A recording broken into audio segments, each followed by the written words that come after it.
remember his yoga and practice it in his lifetime in that incarnation. Could you speak to that a little? Yes.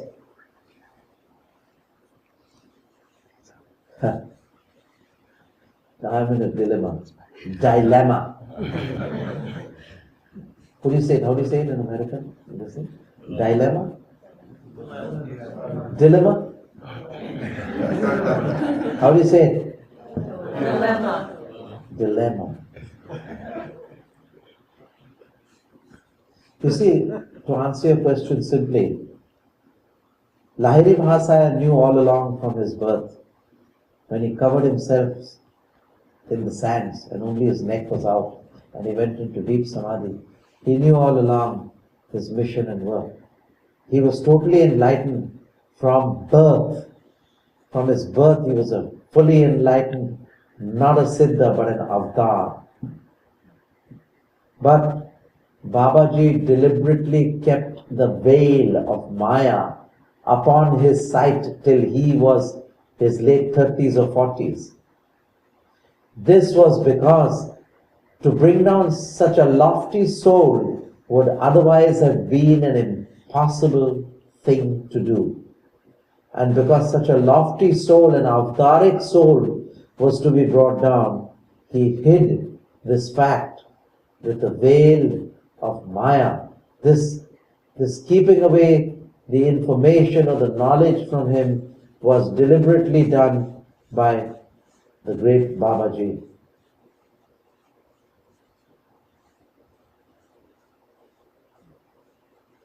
As is also being done with many people who have come, because if they are given the knowledge of who they are, they will be gone and they will not be able to talk. As even this person, at a lesser stage than Lahiri Mahasaya, the man sitting before you on the podium here, on this asana here, has also been blocked till he finishes his work, till he gives you all what he pays to you. The karmic leisure has to be paid. You have to be given the spiritual knowledge and information. You have to be taught by me. Unless I complete this task with you, the window of enlightenment, the ultimate enlightenment window will not be opened. Otherwise I'll be gone from society and from you. So I've been held back. That doesn't mean that the person sitting here is not enlightened to the state he originally earned in his past life. He is. So Lahiri Mahasaya from his past was already an enlightened soul. Because it is mentioned in his book that he was Kabir in his past life. And as Kabir, he appeared to them after death. He appeared in his full body and divided his body into a bouquet of flowers, which the Hindus and the Muslims divided equally. He was a perfectly enlightened master of Kriya Yoga in his past life as Kabir. And before that life, he was the King Barthahari whom Babaji Gorakshanath had initiated. And in that life, Babaji kept behind in him a desire for the palace and the desire to get married to his queen Pingala. And when the King Barthahari reincarnated as Kabir and then as Lahiri Mahasaya, he was initiated into the same palace. And again, before he was initiated, he was also married to the same queen Pingala who reincarnated as Kashi Moni. Next question. Yes. What happened to the 144,000 people that came in Babaji and cooked with you? What happened to the 144,000 people who came with Babaji? What are you talking about? Did I tell you this just now? No. Which context have you pulled this out of? It's about Lord Sanath Kumar. Yeah. When he came down, he brought 144,000 people. They say that there were 33 beings in their glorious bodies created by Kriya Shakti. Right?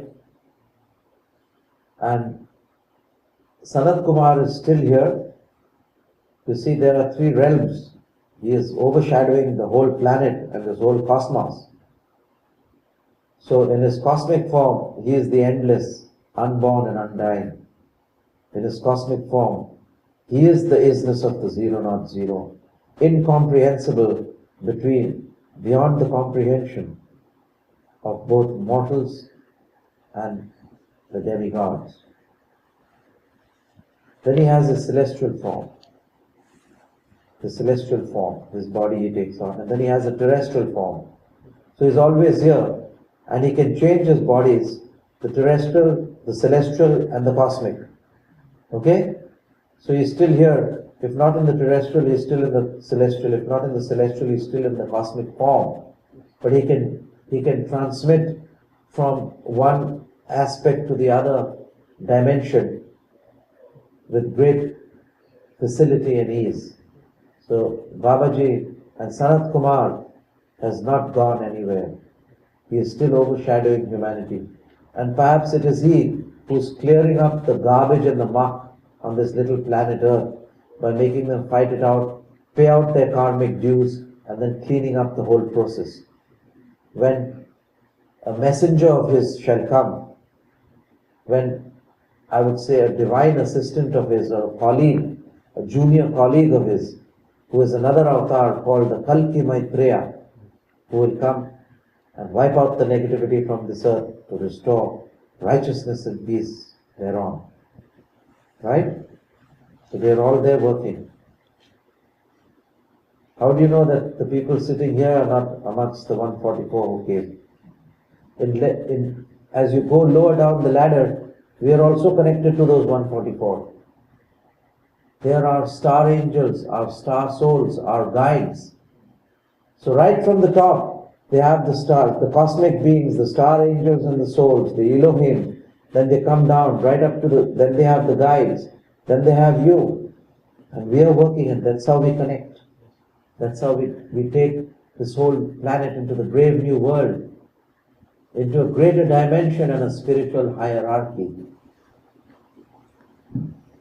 which will give us the final enlightenment in years to come.